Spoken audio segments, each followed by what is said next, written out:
بسم اللہ الرحمن الرحیم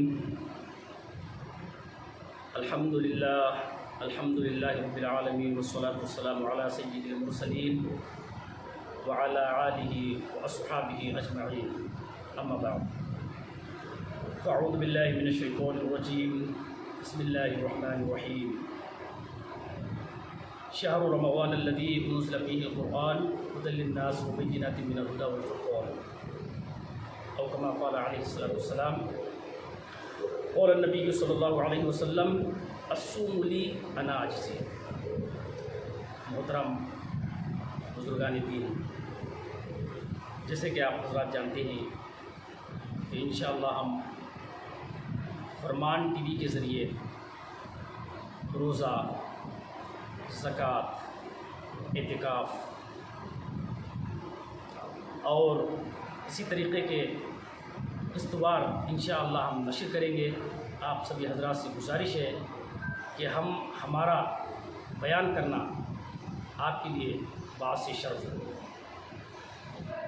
روزہ انسان کو اور انسانی نفس کو کنٹرول کرتا ہے، اور روزہ جو ہے یہ آج سے نہیں بلکہ نبی کریم صلی اللہ علیہ وسلم کی زندگی سے پہلے کے لوگ بھی روزہ رکھا کرتے تھے۔ ہاں، ان کی شکل الگ ہوا کرتی تھی، آج روزے کی شکل الگ ہے۔ ہمارا مقصد روزہ رکھنے کا یہ نہیں کہ ہم صبح سے شام تک بھوکے رہیں، ایمان والو، یہ مقصد نہیں ہمارا۔ مقصد یہ ہے کہ ہم روزے کی حالت میں اللہ کے بتائے ہوئے تمام طریقوں پر عمل کرتے ہوئے روزہ رکھیں، یہ اہم بات ہے۔ اور اس بات کو ہم آگے لے کر گئے تو یہ ہمارا روزہ ہمارے لیے باعث نجات ہے، باعث جنت ہے۔ ہم روزہ تو ہیں، روزے کی حالت میں اکثر و بیشتر دیکھا گیا ہے کہ چغل، غیبت، زنا جیسی حرکت کرتے ہیں۔ ایمان والو، روزے کی حالت میں اگر کوئی شخص آپ سے آ کر جھگڑا کرے تو آپ اس سے کہہ دو کہ میں روزے میں ہوں، وہ سامنے والا شخص سمجھے گا کہ ہاں یہ واقعی میں روزے میں ہے۔ تو روزے کا ادب، روزے کا احترام ہم پر ضروری ہے۔ پہلے کے لوگ روزے کی حالت میں اگر اس کا کوئی دکان ہوتا یا کوئی اس کا ہوٹل ہوتا تو پہلے کے لوگ ایسا کرتے تھے کہ ہوٹل کے سامنے پردہ لگایا کرتے تھے تاکہ ایک روزے دار کی نظر ہمارے ہوٹل کے گاہک پر نہ گرے۔ یہ مطلب یہ ہے کہ روزے کی اہمیت، اللہ تبارک و تعالیٰ روزے کی اہمیت کو کتنا بتلا رہا ہے، اور ہم روزے کو ایک مذاق سمجھتے ہیں۔ اکثر و بیشتر ہم روزے کی حالت میں جھگڑا کرتے ہیں، جھوٹ بولتے ہیں، ناگہانی حرکت کرتے ہیں، تو ہم اپنے آپ کو یہ سمجھتے ہیں کہ روزے میں ہیں۔ یہ ایمان والو بالکل غلط بات ہے، بالکل غلط بات ہے۔ روزے کی حالت میں انسان کو چاہیے، روزے دار کو چاہیے کہ قرآن کا ذکر کرے، نماز کی زیادہ سے زیادہ اہتمام کرے، تراویح کا خاص کر خیال رکھے، اور بڑوں کا ادب کرے، چھوٹوں پر مہربانی کرے۔ یہ بھی روزے کی حالت میں انسان پر ضروری بات ہے۔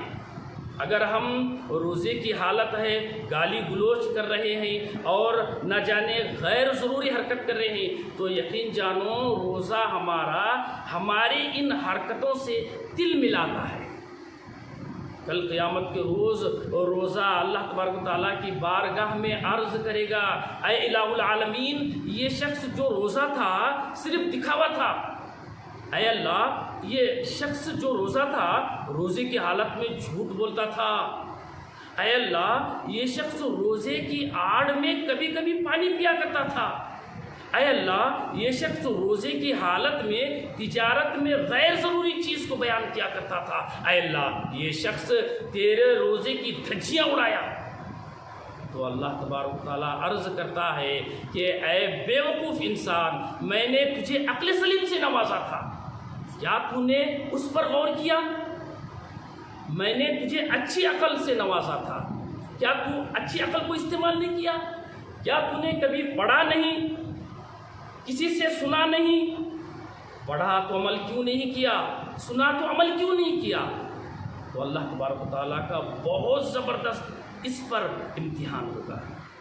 اس سے پہلے کہ ہم وہ امتحان دیں، ہم اپنے آپ کو روزے جیسی حالت کو روزے جیسی ہی رکھیں۔ ہم اپنی آنکھوں کا روزہ رکھیں، اپنے ہاتھوں کا روزہ رکھیں، اپنے چہروں کا روزہ رکھیں، اپنے پیروں کا روزہ رکھیں۔